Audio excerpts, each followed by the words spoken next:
കലോത്സവ വേദിയെ ഇളക്കി മറിച്ച് ചലച്ചിത്ര താരം ടിനി ടോം.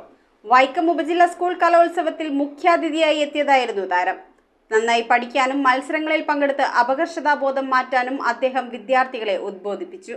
വൈക്കം ഉപജില്ലാ സ്കൂൾ കലോത്സവ വേദിയിൽ മിമിക്രിയും പാട്ടും നൃത്തവുമായി വിദ്യാർത്ഥികളെ ഹരം കൊള്ളിച്ച് ചലച്ചിത്ര താരം ടിനി ടോം. സ്കൂളിൽ സമ്മാനം ലഭിക്കാതിരുന്ന താൻ നിരന്തര ശ്രമങ്ങളിലൂടെയാണ് കലാകാരനായി മാറിയതെന്നും നന്നായി പഠിക്കാനും മത്സരങ്ങളിൽ പങ്കെടുത്ത് അപകർഷതാബോധം മാറ്റാനും വിദ്യാർത്ഥികൾ ശ്രമിക്കണമെന്ന് അദ്ദേഹം പറഞ്ഞു. കലോത്സവ വേദിയിൽ മുഖ്യാതിഥിയായി പങ്കെടുക്കാനെത്തിയ താരം മമ്മൂട്ടി, സുരേഷ് ഗോപി തുടങ്ങിയവരുടെ ശബ്ദമനുകരിച്ച് കയ്യടി നേടി.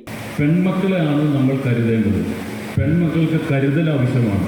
ഓരോ മണിക്കൂറിലും നമ്മുടെ നാട്ടിൽ ഓരോ പെൺകുട്ടികൾ പീഡിപ്പിക്കപ്പെടുന്നുണ്ട്. എൻ്റെ മോള് എൻ്റെ വീട് എന്നല്ല, നമ്മുടെ ചുറ്റുമിരിക്കുന്നത് നമ്മുടെ മക്കളാണെന്നുള്ള ചിന്തയിലാണ് നമ്മൾ ജീവിക്കേണ്ടത്.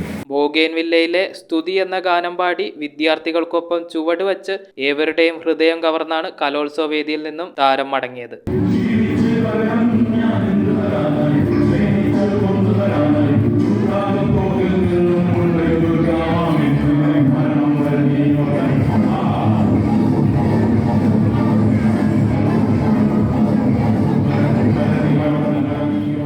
News bureau, Vaikom. Wood, modular, interior, steel, sofas എന്നീ ഫർണിച്ചറുകൾ ഒറ്റ ഫാക്ടറിയിൽ ഉൽപ്പാദിപ്പിക്കുന്ന ഏക സ്ഥാപനം.